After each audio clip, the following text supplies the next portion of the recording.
ರೈತರ ಗುಡುಗಿದ್ದಾರೆ, ರೈತರ ಹೋರಾಟಕ್ಕೆ, ರೈತರ ಹೋರಾಟಕ್ಕೆ, ರೈತ ವಿರೋಧಿ ಸರ್ಕಾರಕ್ಕೆ, ರೈತ ವಿರೋಧಿ ಸರ್ಕಾರಕ್ಕೆ ಬೇಕೇ ಬೇಕು, ಬೇಕೇ ಬೇಕು ಸರ್ಕಾರಕ್ಕೆ.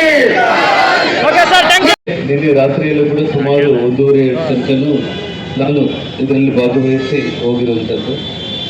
ಇವತ್ತು ರಾತ್ರಿಯಲ್ಲೂ ಕೂಡ ನಮ್ಮ ಕಾರ್ಯಕರ್ತರು ಜಿಲ್ಲಾಧ್ಯಕ್ಷರು ಕೂಡ ಸೇರಿ ಇಲ್ಲೇ ಮಲಗಿದ್ದಾರೆ. ತಾವು ಇಡೀ ಸೇರ್ಕೊಳ್ತಾರೆ. ಕನಿಷ್ಠ ಪಕ್ಷ ಅಂತಂದ್ರೆ ದೌರ್ಜನ್ಯಕ್ಕಾದ್ರೂ ಕೂಡ ಬಂದು ವಿಷಯನ ನಿನ್ನೆನೇ ತಾವು ತಿಳ್ಕೊಂಡೋಗಿ ಸರ್ಕಾರದ ಗಮನಕ್ಕೆ ತಗೊಂಡೋಗ್ಬಿಟ್ಟು ಇವತ್ತು ಬೆಳಿಗ್ಗೆ ಬಂದು ಉತ್ತರ ಕೊಡುವಂತ ಒಂದು ಪರಿಸ್ಥಿತಿ ಇರಬೇಕಾಗಿತ್ತು. ನನಗೆ ಅನ್ಸೋ ಮಟ್ಟಿಗೆ ಅಂದ್ರೆ ತುಂಬಾ ಹಗುರವಾಗಿ ತಗೊಂಡಿದ್ದಾರೆ ತಾವೆಲ್ಲರೂ ಕೂಡ ಅಧಿಕಾರಿಗಳಂತ ಇದೇನು ಬಿಡು ಅಂತ ಹೇಳಿ.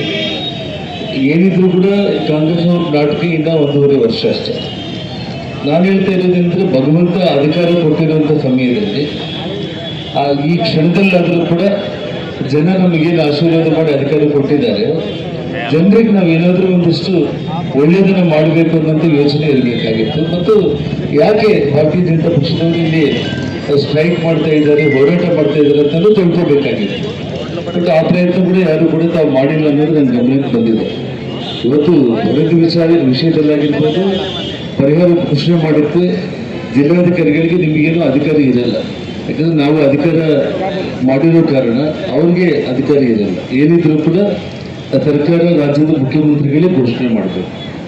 ಆದರೆ ತಮ್ಮ ಮೂಲಕ ನಾವಿವತ್ತು ಸರ್ಕಾರಕ್ಕೆ ನಾವಿವತ್ತೇನು ನಮ್ಮ ಒಂದು ಡಿಮ್ಯಾಂಡ್ಗಳಲ್ಲಿ ಈಗಾಗಲೇ ಅನಿಲ್ ನಾಯ್ಡು ಅವರು ಹೇಳಿದ್ದಾರೆ, ಗೋಶಾಲೆಗಳನ್ನ ತೆಗೆಯೋದಾಗಲಿ, ಅವುಗಳಿಗೆ ಆಹಾರದ ವಿಚಾರ ಆಗಿರ್ಬೋದು, ಮತ್ತು ಬರದಿಂದ ಇವತ್ತು ಏನು ಮುಂಗಾರು ಮಳೆಯಿಂದ ಹೊಡೆತದಿಂದ ಎಲ್ಲ ಬೀಜವನ್ನು ಇವತ್ತು ಇದಾದರೂ ಕೂಡ ಮತ್ತೆ ಇವತ್ತೇನು ಬೆಳೆ ಬಂದಿದ್ದಂಗೆ ಒಣಗೋಗಿದೆ ಅಂತ ಒಂದು ರೈತರಿಗೆ ಸಹಾಯ ಮಾಡೋದಾಗಲಿ, ಮತ್ತೆ ನೀರು ಬಿಡುವಂಥ ವಿಷಯದಲ್ಲಿ ಸೋಮಲಿಂಗಪ್ಪ ಅವರು ಬಹಳ ಸವಿವರವಾಗಿ ಹೇಳಿದ್ದಾರೆ.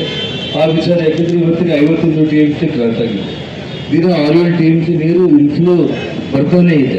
ಹಾಗಾಗಿ ತಾವು ಏನು ಅದ್ರ ಬಗ್ಗೆ ತಡ ಮಾಡುವಂಥ ಅವಶ್ಯಕತೆ ಇಲ್ಲ.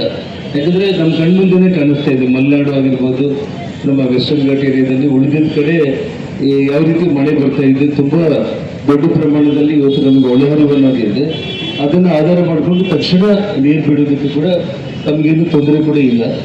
ಹಾಗಾಗಿ ಇವತ್ತು ಪ್ರಮುಖವಾಗಿ ಇವತ್ತು ನಮ್ಮ ಒಂದು ಬರದ ವಿಷಯದಲ್ಲಿ ರೈತರಿಗೆ ಒಂದು ಎಕರೆಗೆ 50,000 ರೂಪಾಯಿ ಪರಿಹಾರದಿಂದ ಕೊಡುವಂಥ ಒಂದು ಕೆಲಸ ಆಗಬೇಕು.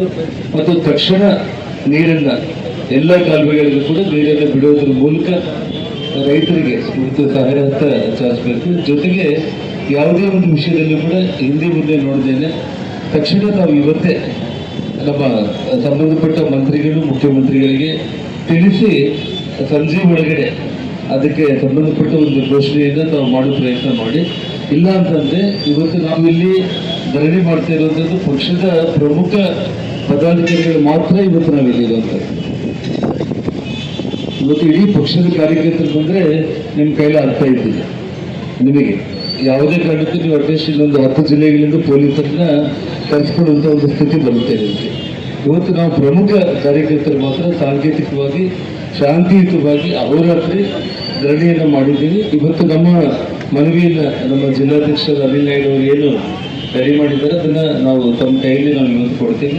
ಅದನ್ನು ಸರ್ಕಾರಕ್ಕೆ ಮುಟ್ಟಿಸಿ ಇವತ್ತು ಸಂಜೆ ಒಳಗಡೆ ಆಗಲಿ ಅಥವಾ ನಾಳೆ ಆಗಲಿ ಒಂದು ಪತ್ರಿಕೆ ಬಿಡುಗಡೆ ಮಾಡುವುದರ ಮೂಲಕ ನಮ್ಮ ಹೋರಾಟಕ್ಕೆ ಸರಿಯಾದ ಉತ್ತರವನ್ನು ಕೊಟ್ಟರೆ ಪರವಾಗಿಲ್ಲ. ಇಲ್ಲ ಅಂತಂದರೆ ಮುಂದಿನ ಹೋರಾಟದ ಬಗ್ಗೆ ನಾವೆಲ್ಲರೂ ಕೂಡ ದೊಡ್ಡ ಮಟ್ಟದಲ್ಲಿ ನಾವು ತೀರ್ಮಾನ ಮಾಡ್ತೀವಿ ಅಂತ ಹೇಳಿ ಹೇಳ್ತಾ ಇದನ್ನು ಮಾತ್ರ ನಾನು ಮುಕ್ತಾಯ ಮಾಡ್ತೇನೆ.